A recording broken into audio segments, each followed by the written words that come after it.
Bismillahirrahmanirrahim. Assalamualaikum warahmatullahi wabarakatuh.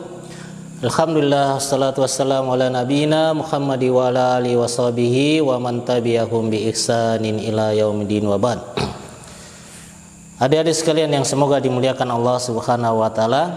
Alhamdulillah, rahmat Allah Subhanahu wa taala senantiasa menyertai kita sehingga sampai saat ini kita masih tetap menjalankan atau melaksanakan kegiatan belajar mengajar kita ini.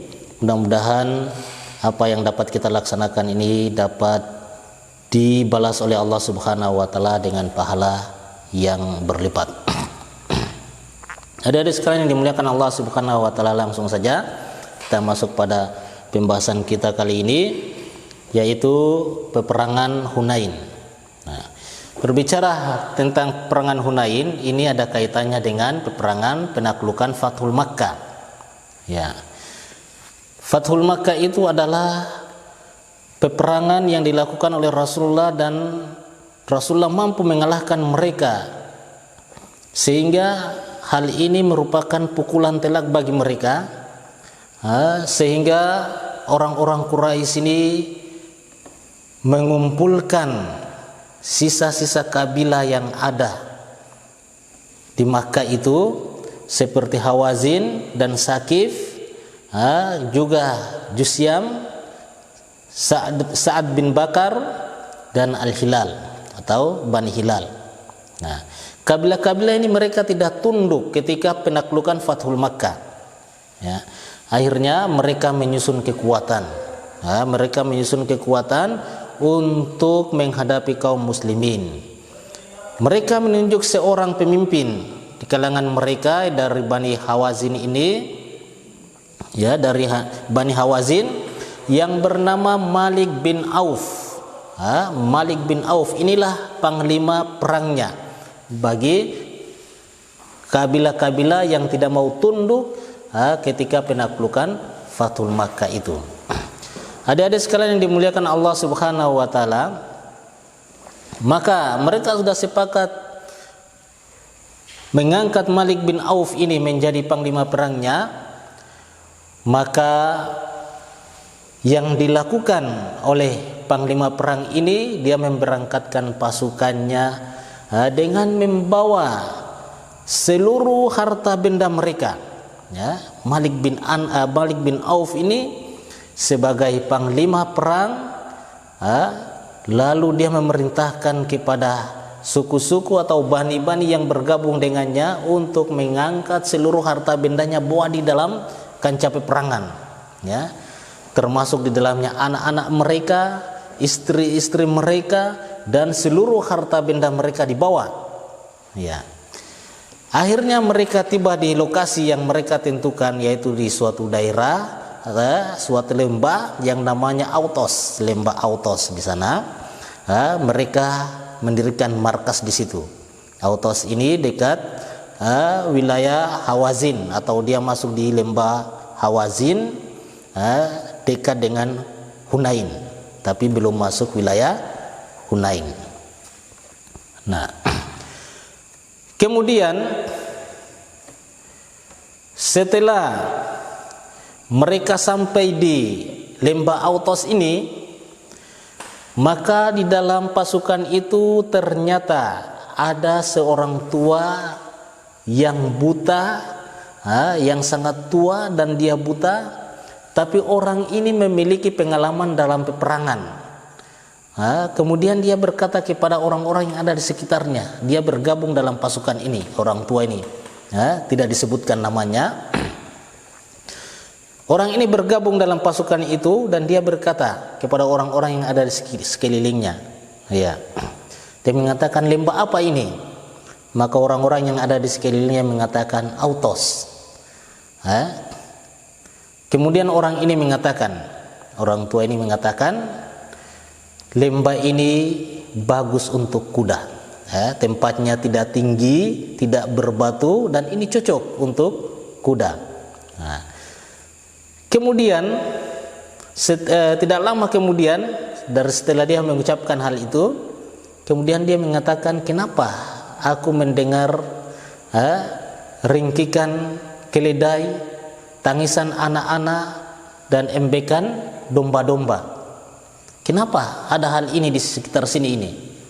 Maka orang-orang yang ada di situ mengatakan, Malik bin Auf telah mengangkat seluruh manusia atau menggiring seluruh manusia berserta wanita, harta benda mereka dan anak-anak mereka, diangkat semua.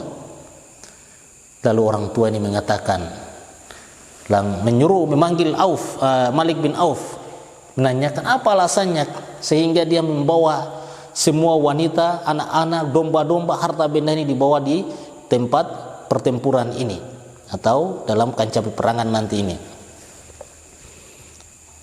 Maka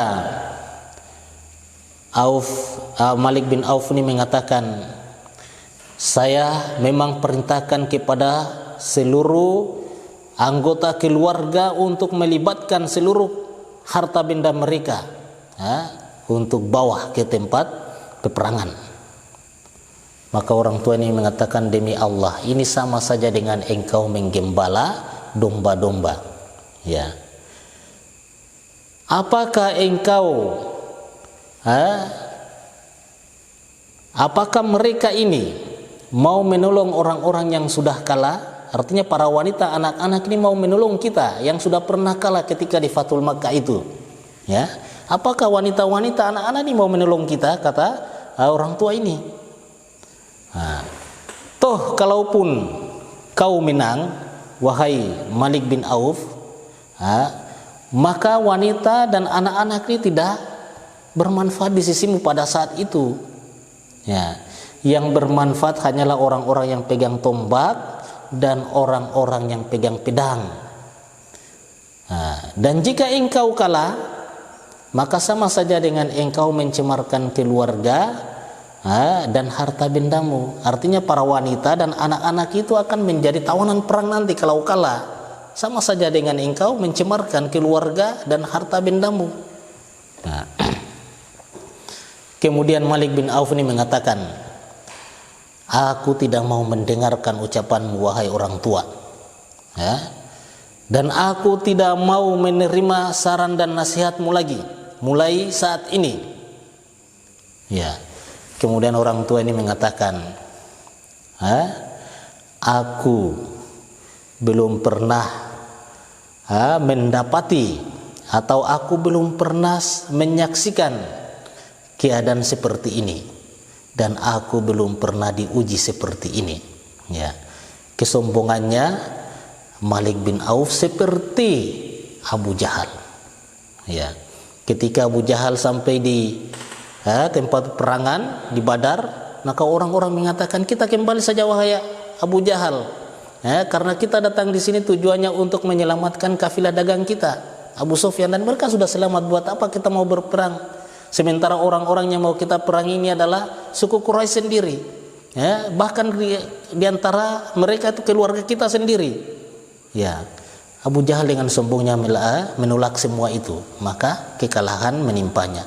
Sebagaimana yang terjadi pada Malik bin Auf, tidak mau menerima saran dari orang tua tersebut. Akhirnya apa?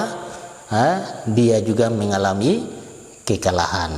Insya Allah nanti berkaitan dengan peperangan Hunain ini, yang mana Malik bin Auf ini tidak menerima saran daripada orang tua ini, akan mendapatkan kehancuran ketika peperangan nanti, dan itu akan kita melanjutkannya pada pembahasan-pembahasan berikutnya. Mudah-mudahan yang sedikit ini dari pembukaan perang Hunain ini, semoga kita bisa mengerti, bisa memahami, adik-adik bisa meringkas apa yang saya sampaikan ini, atau bisa menulis hal-hal yang penting seperti nama orang, tempat, dan yang lainnya untuk dicatat, karena itu akan nanti keluar ketika soal latihan nanti. Mudah-mudahan ada manfaatnya. Kita tutup dengan doa kafaratul majlis. Subhanakallahumma wa bihamdika asyhadu an la ilaha illa anta astaghfiruka wa atubu ilaik. Assalamualaikum warahmatullahi wabarakatuh.